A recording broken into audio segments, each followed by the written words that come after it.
Kita memulai pola penanganan korupsi itu dengan merubah mindset dari aspek-aspek yang bersifat pemborosan anggaran menjadi belanja-belanja yang efektif.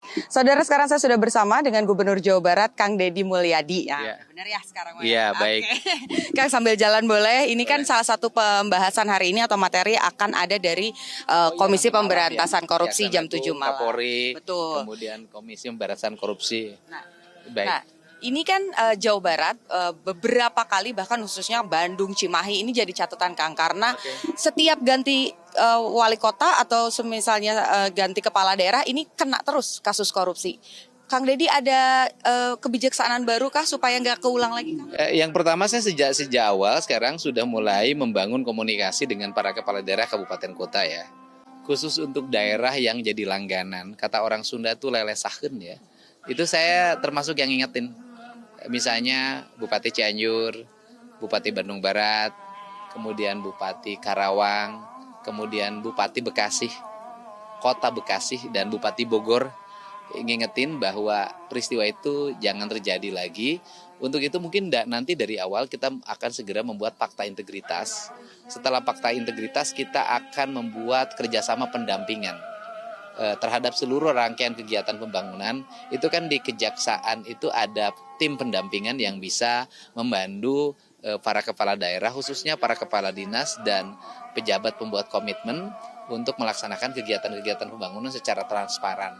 Dan sebenarnya apa yang saya sampaikan selama ini melalui media sosial itu kan sebenarnya bagian dari membangun transparansi agar publik punya kepercayaan yang tinggi dengan melakukan pola perubahan. Tetapi harus diingat juga bahwa proses korupsi itu jangan hanya dipahami oleh hilangnya uang negara atau kurangnya volume pekerjaan. Tetapi juga korupsi itu kan bisa menjadi akal-akalan administratif.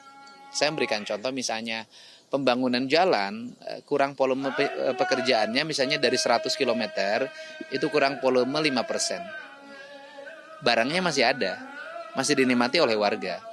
Tapi kegiatan bikin alat tulis kantor, kegiatan-kegiatan yang bersifat imajinatif ya seminar-seminar, sosialisasi, fasilitasi, kunjungan kerja, studi banding dan sejenisnya, menghabiskan anggaran ratusan miliar, rakyat tidak menikmati sama sekali.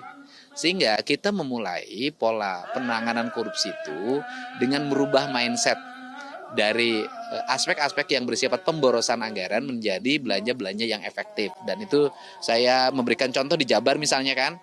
Sebelum saya analisis, belanja yang tidak penting itu mencapai 5,5 triliun.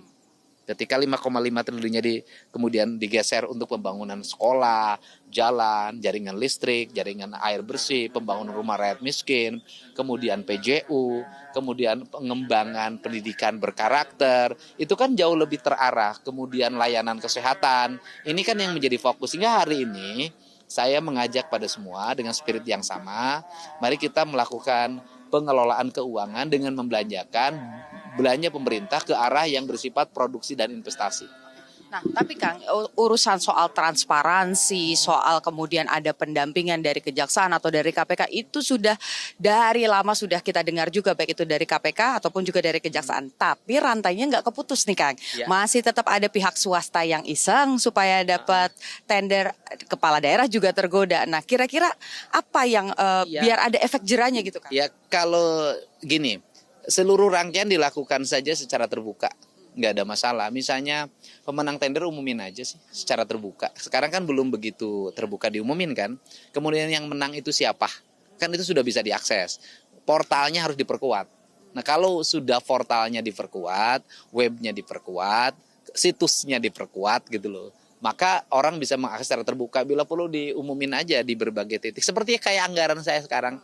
Kan bisa tuh pada akhirnya. Oke, jadi harapannya nanti pembahasannya kira-kira yang ada pesan khusus yang akan disampaikan ke KPK untuk Jawa Barat? Ya mudah-mudahan Jawa Barat ke depan menjadi daerah yang mendapat arah kemudian menuju tujuan yang utama dan KPK menjadi mitra untuk membangun pemerintahan yang lebih baik. Oke, baik. Terima kasih Kang Demo untuk waktunya. Jadi tadi saudara, KPK akan mengisi kelas di retret hari kelima ini bersama juga ada dengan Kapolri, kemudian juga ada dari Kejaksaan, utamanya terkait dengan kepastian hukum. Dan kalau khusus soal KPK tentu saja diharapkan para kepala daerah yang rawan sekali menjadi pelaku tindak pidana korupsi ataupun juga suap, ini tidak lagi melakukan hal-hal tercela itu dan juga anggaran-anggaran yang sudah dikeluarkan ini bisa betul-betul dinikmati oleh masyarakat. Ini Putu Trisnanda, Yanuar Ruslim, Kompas TV, Magelang, Jawa Tengah.